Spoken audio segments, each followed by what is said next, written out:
Hi, everyone. Thank you for joining us tonight for DC News Now at 10 on DCW 50. I'm Chris Flanagan. We're following developing news now at 10 o'clock out of Northeast DC. Crews are investigating a deadly crash involving an Amtrak train. This is near Bladensburg Road and New York Avenue. The fire department telling us a person died after being hit by a train around 7 p.m. Amtrak says to expect delays in the D.C. region while that investigation continues.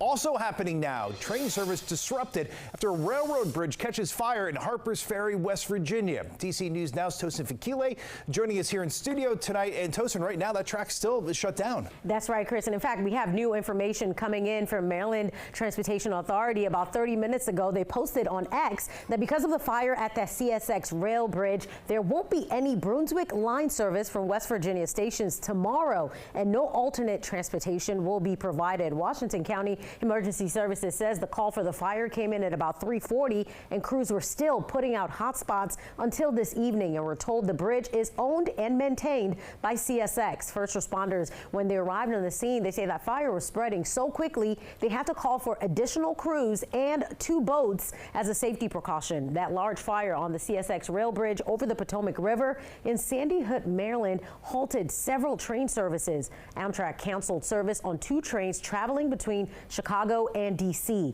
118 passengers on an Amtrak train on the way to Chicago were taken back to D.C. because of that fire. CSX says both passengers and freight rail operations are suspended on the bridge until it can be inspected. Officials say water tankers from 3 counties were brought in to fight the flames because of the limited water supply access. Fire was under control at about 5:30 p.m. That is according to officials. CSX has to assess the extent of the damage. I reached out to them to ask how soon they have a team to inspect the bridge. I didn't hear back before we went on air. And Chris, the cause of that fire is still unknown. Okay, Tosin Fakile here in studio. An important update, Tosin. Thanks. All right, let's get a first check on the forecast with Chief Meteorologist Janessa Webb. And Janessa, some of us might be willing to give the AC a break tonight. Yeah, it would be a good thing for tonight. We have that northwesterly wind, and it's helping the humidity levels stay very low across our region. Yes, we are looking forward to another 90-degree day for your Tuesday with wall-to-wall sunshine, but the humidity, it is non-existent across our region.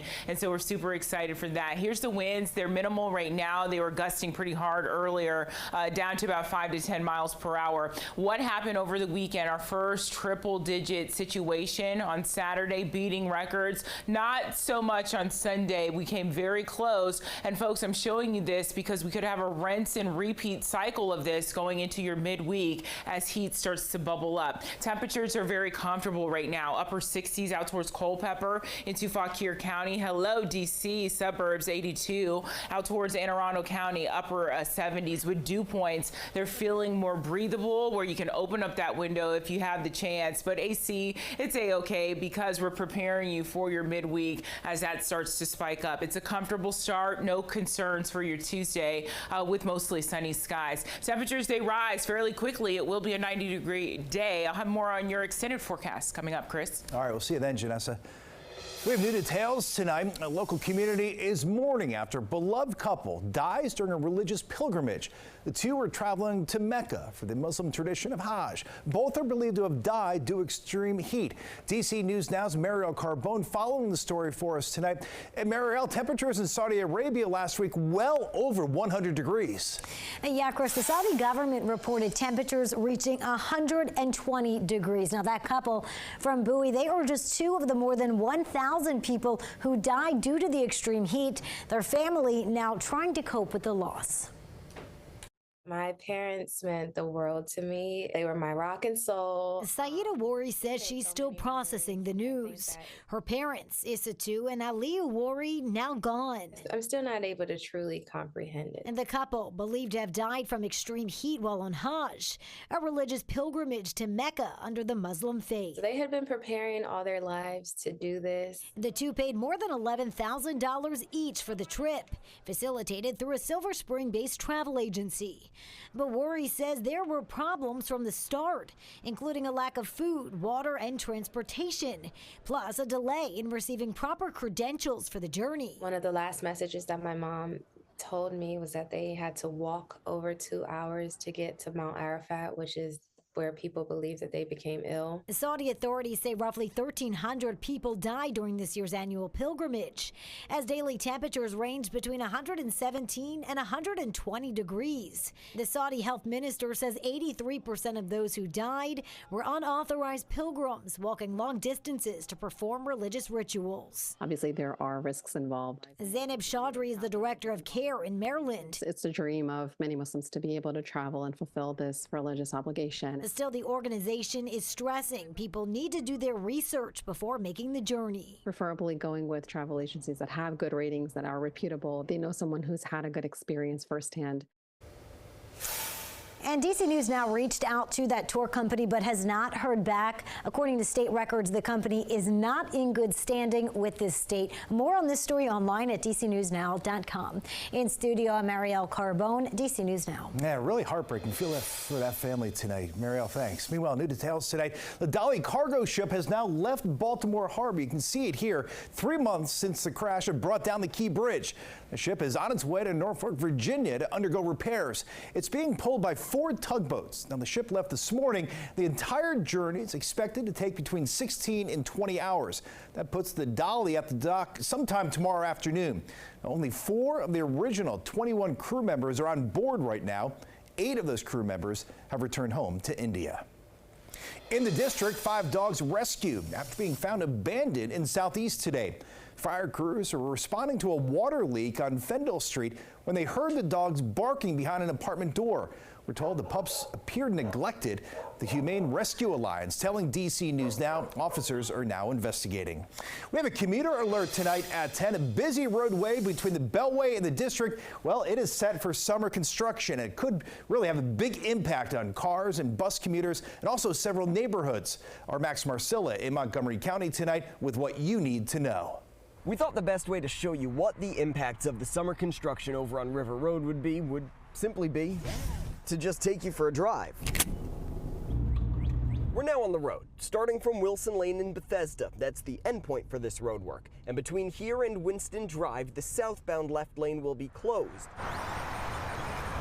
And drive about 3 miles, you're now entering the district. But as you drive past Western Avenue, you will see the southbound right lane will be closed, as will a sidewalk.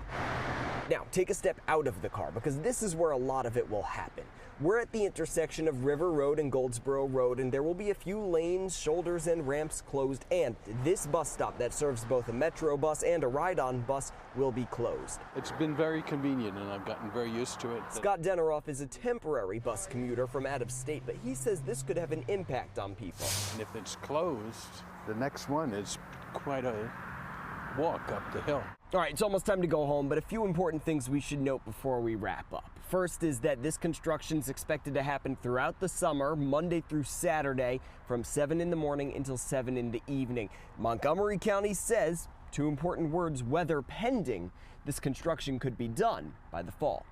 Reporting in Montgomery County, Max Marcilla, DC News Now. All right, meanwhile, one of DC's biggest advocates for the LGBTQ+ community has died. Bernie Deia was one of the founding members of the Capital Pride Alliance. DC News Now reporter Daniel Hamburg has been talking with those who knew him best. And Daniel, he's really been one of the driving forces behind Pride every year. Well, Chris, as you know, Pride gets bigger and better every single year, and he is one of the main reasons behind that change for inclusivity for everyone. That's why he's going to be dearly missed in this community. Bernie Deia has been an advocate for decades, one of the first openly gay appointees at the Justice Department during the Clinton administration, and later an appellate attorney. In 2006, he joined Whitman Walker's Capital Pride Planning Committee and helped found the Capital Pride Alliance in 2008. Vincent Slatt with the Rainbow History Project was also a founding member. Bernie never tried to flaunt his resume or his years of experience at anybody. He just treated all of us, as equal voices at the table. Most recently, he served as co-chair for World Pride 2025, something he envisioned for more than 15 years. Everything that we do on the World Pride side, we will do that in conjunction or thoughts of what he would be wanting to see come to fruition. Capital Pride Alliance Board President Ashley Smith says he was a friend and confidant, an inspiration to the LGBTQ+ community. He would want us to always remember that pride is special because for there's always one person, if not more, that is their first pride, and they will always remember that. And that is something that he lived by. The Capital Pride Alliance says Deia is reunited with his husband, Doug, and sweet Angel Laney. He's moved us very far along in terms of the pride movement and our city, and now it's up to the younger people to carry on in his footsteps. Now, there will be a celebration of life sometime in the near future. He died of natural causes. He was 68. We're live in Northwest. Daniel Hamburg, DC News Now. Quite a legacy. Daniel, thank you.